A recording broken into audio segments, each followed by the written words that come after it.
Hi, my name is Dean Smith, and this is podcast number 1.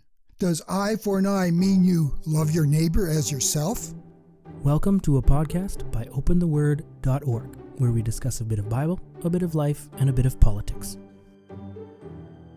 My wife and I were unable to have children, and we ended up adopting our son from Guatemala and our daughter from Peru.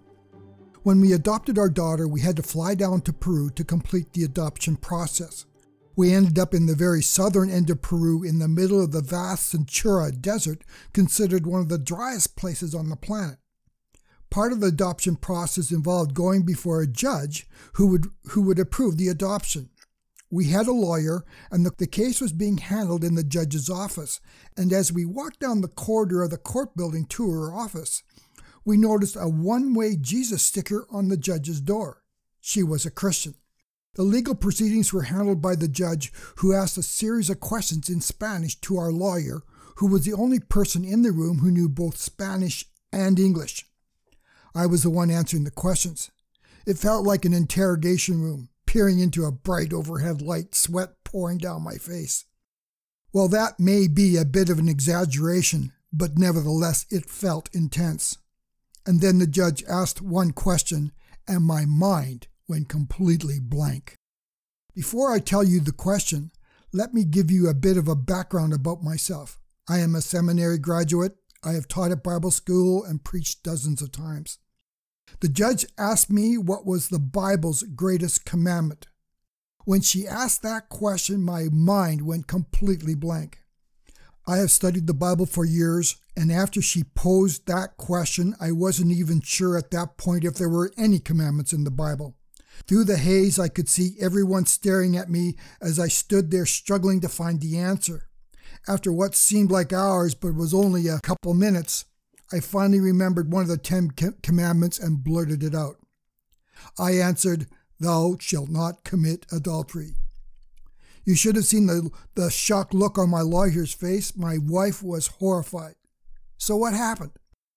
The only person in that room who knew both Spanish and English was our lawyer. After the brief look of shock, the lawyer provided the interpretation of what I said in Spanish to the judge. The judge smiled, nodded her approval, and then spoke a few words in Spanish. The lawyer then translated what the judge said, telling me that I was a wise man. To this day, I have no idea what the lawyer said to the judge, and wisely, I never asked. A few minutes later, we had our daughter.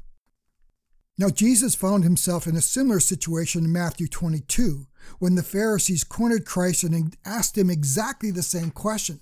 In this case, Jesus answered that the greatest commandment was to love God with all your heart, and the second greatest commandment was to love your neighbor as yourself. This is the answer I should have given. It would have been fine if Jesus had just stopped there, but no, the Lord then adds this controversial footnote. On these 2 commandments depend the whole law and the prophets. Matthew 22, verse 40. Notice how Christ said the whole law depended on these 2 commandments. This is quite a statement because when we study the Bible, we see what appears to be very contradictory verses. In the Old Testament law, Moses wrote, "Eye for eye, tooth for tooth, hand for hand, foot for foot," Exodus 21, verse 24. And then when we move into the New Testament, we have Jesus proclaiming, "You shall love your neighbor as yourself," Matthew 22, verse 39. At first glance, the Bible seems a book of extremes. In the Old Testament, Moses seemed to authorize eye for an eye retribution as part of the law if a person was injured. If you gouge out a person's eye, then your eye was gouged out. And then in the New Testament, Jesus taught, "Love your neighbor." Anyone reading these passages would be very confused. Eye for an eye does not seem very loving. When Jesus waded into this controversy and said loving your neighbor depended on the whole law, this included eye for an eye that was very much a part of the Old Testament law. How in the world could any edict cruelly demanding equal retribution for injury have any foundation in love? But I believe eye for an eye was at the very core of Jesus' teaching on loving your neighbor as yourself. Let me explain why. First, have you ever noticed there's something strangely missing in the Old Testament? There's not one account of a person having their hand cut off or their eye gouged out due to a crime they committed, even though the law required it. Why are there no examples of this?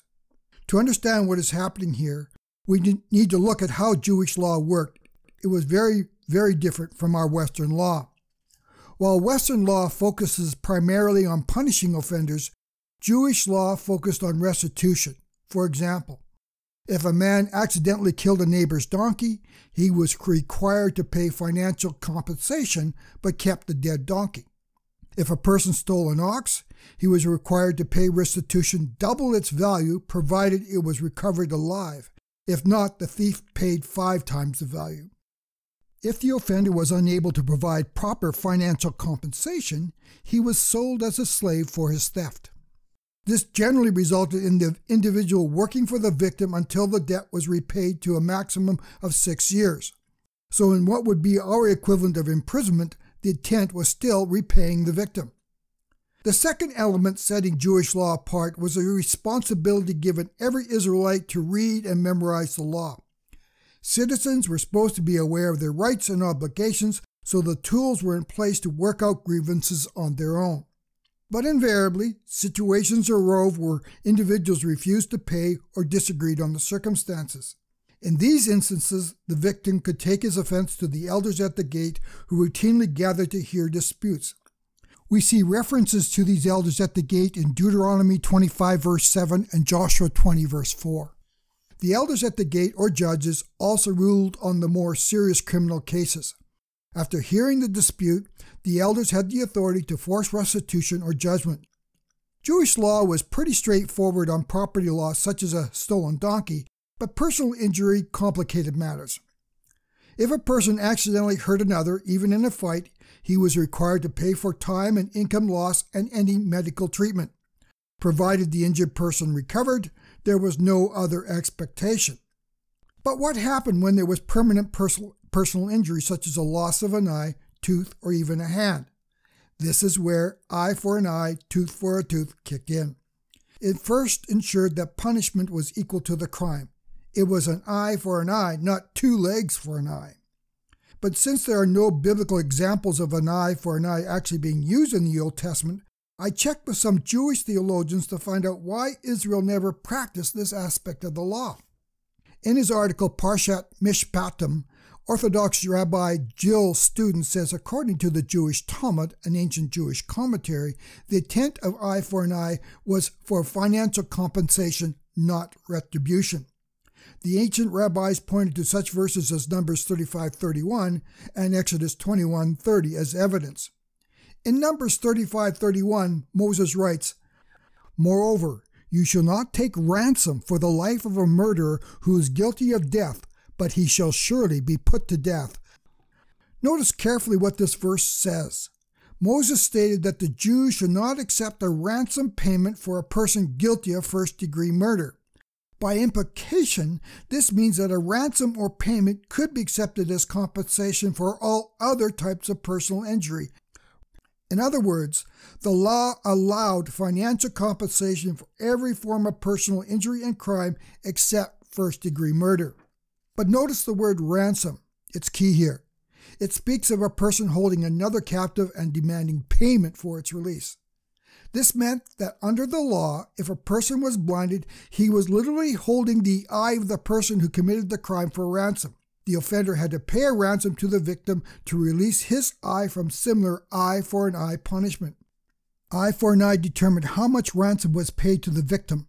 The more serious the physical punishment, the larger the payment. For example, an eye is worth more than a tooth. This is another example of where Israel's legal system differed dramatically from ours. In our courts, lawyers spend hours arguing the extent of a victim's injury and its effect on his or her ability to earn income before arriving at a compensation package. In Israel, it was never how much the victim's eye was worth, it was how much the offender valued his own eye, because if there was insufficient compensation, the offender could potentially have his eye gouged out. But this verse also tells us something else. Since only murder was exempt from compensation, this would suggest a wide variety of crimes that had a death penalty, such as rape, adultery, kidnapping, and prostitution were to be dealt with by financial payment or ransom. Eye for an eye, tooth for a tooth was simply a means to determine how much would be paid. Now it's true, there are instances in the Bible where stoning was used for some of the crimes listed above. In the New Testament, the Pharisees dragged a woman caught in adultery to Jesus with the obvious intent of stoning her. Though they were trying to catch Christ, Jesus managed to save the woman from this fate by writing some words on the ground and then stating that the man who was without sin could cast the first stone. We're not sure what Christ wrote, but it was enough to cause the men wanting to stone the woman to walk away.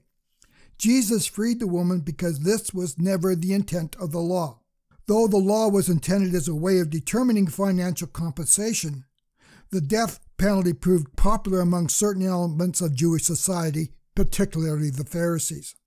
Then in addition to this, Moses instructed the elders at the gate, "Thus you shall not show pity, life for life, eye for eye, tooth for tooth, hand for hand, foot for foot." Deuteronomy 19, verse 21. No pity could be shown on punishment because if there was a breakdown here, the victim would be victimized yet again. If an offender knew the elders would show leniency and not actually gouge his eye out, it gave him the opportunity to lowball the victim or even refuse to pay any restitution at all. So in deciding how much he was willing to pay for his injured neighbor's eye, the offender needed to ask himself how much his own eye was worth. Because if he didn't pay enough ransom, that was on the line. So as the person calculated how much his eye or tooth was worth, what was he actually doing? He was in fact loving his neighbor as himself. Thanks again for joining us on our podcast. Please check out our website at opentheword.org. If you enjoyed this podcast, please subscribe to receive notifications about our latest production. As well, please take a moment to provide a rating or even a review. Thanks again for listening.